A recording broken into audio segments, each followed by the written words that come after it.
Jamaah. Yeay. Oh jamaah. Yeay. Alhamdulillah. Alhamdulillah jamaah masih di Islam itu Indah. Dan untuk jamaah yang baru bergabung hari ini kita sedang membahas tema Saat Hatimu Membatu. Baik jamaah tadi yang di studio udah diberikan kesempatan buat bertanya. Sekarang saya mau bacakan penanya dari Instagram. Nah ini udah nanya ke Instagram @islamituindah. Ini dari Instagramnya @lili.fadilah. Yuk kita bacakan sama-sama. Assalamualaikum Ustadz, Ustazah. Waalaikumsalam warahmatullahi wabarakatuh.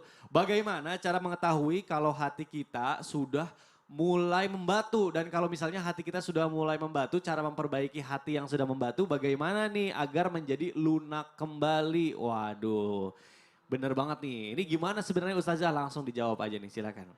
Mohon izin Ustadz dan juga sahabat-sahabat dakwah Islam itu indah. Alhamdulillah.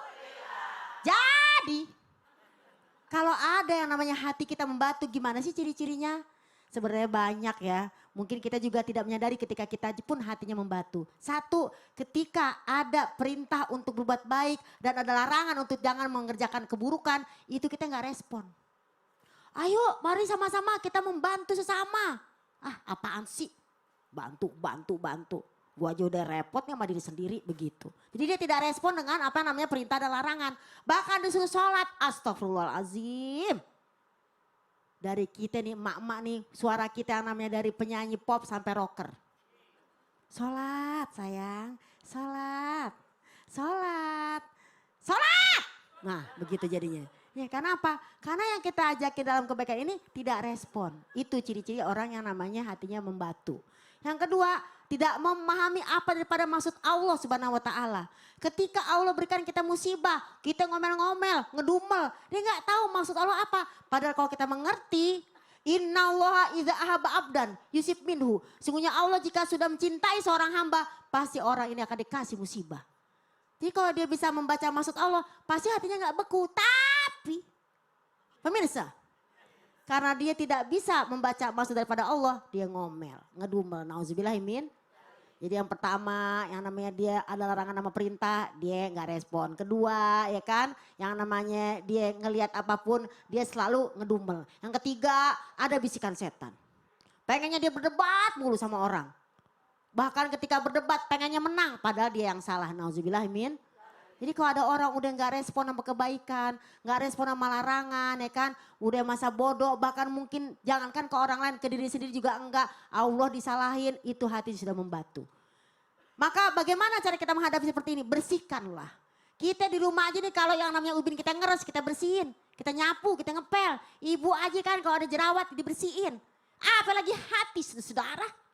Maka keluarkanlah zat-zat yang merusak dengan tobat ya. Jadi zat-zat di hati kita yang merusak diri kita, pikiran, perbuatan, auzubillahi itu kita bersihkan dengan satu taubatan nasuha. Kembali kepada Allah. Kembalilah kasih kepada Allah Subhanahu wa taala. Yang kedua, zikir, wirid. Karena kalau kita lisan sibuk dengan namanya zikir, insya Allah gak akan sibuk dengan namanya ngedumel. Yang ketiga, istighfar. Kenapa istighfar itu dapat 3 hal. Istighfar adalah gofaro, sataro, aslaha. Dengan kita meminta ampun kepada Allah, zikir itu adalah istighfar. Gofaro, minta diampuni dosa-dosanya.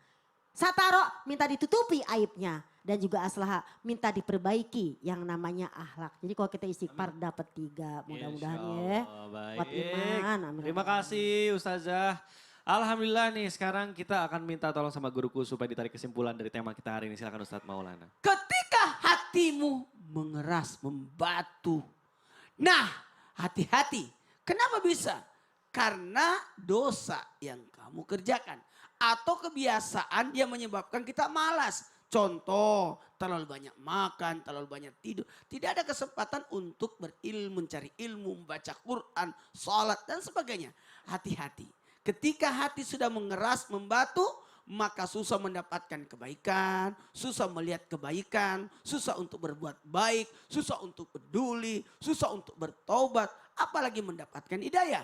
Maka ayo bersihkan, selesaikan, lembutkan hati kita dengan kebaikan, ibadah dan pahala. الحمد لله رب العالمين اللهم صل على سيدنا محمد النبي الأمي وعلى آله وصحبه وسلم اللهم اهدنا فيمن هديت وعافنا فيمن عافيت وتولنا فيمن توليت وبارك لنا فيما أعطيت يا الله yang maha membolak-balikkan hati ya muqallibal qulub thabbit qulubana ala dinik ya Allah yang maha membolak-balikkan hati teguhkan hati kami atas agamamu ya Allah ya مصرف القلوب صرف قلوبنا إلى طاعتك يا الله yang maha menguasai hati kami maka ya Allah teguhkan hati kami untuk senantiasa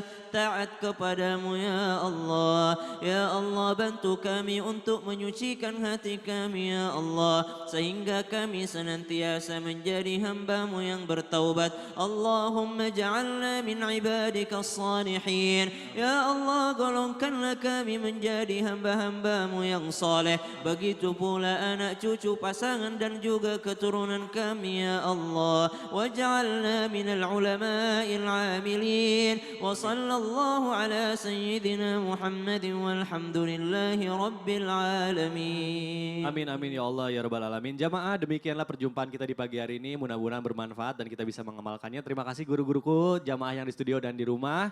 Wabillahi taufik wal hidayah. Wassalamualaikum warahmatullahi wabarakatuh. Waalaikumsalam warahmatullahi wabarakatuh.